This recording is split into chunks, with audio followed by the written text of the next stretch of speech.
जवार में गिनती होके बड़े बड़ रंगदार में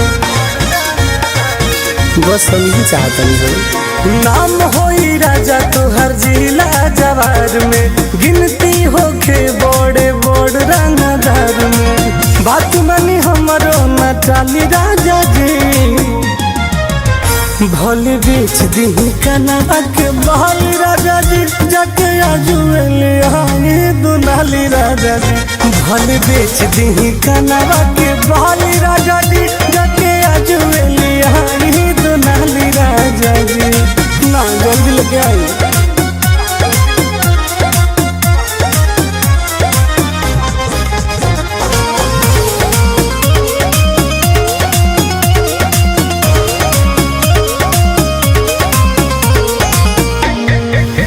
एरिया में गर्दा उड़ाई देबो एक बेर जे राइफल उठाई लेबो ए राजा सुना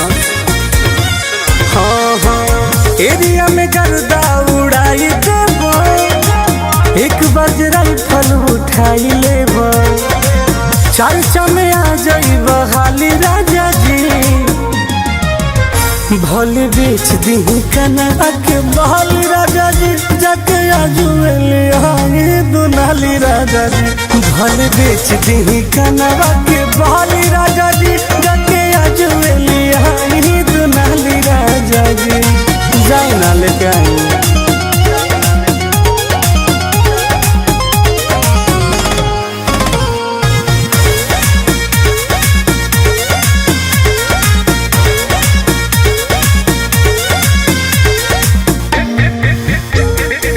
पेपर में फोटो रोजे आवे लागी दुश्मन भी सिरवा झुकावे लागी बात बुझी राजा जी हाँ हाँ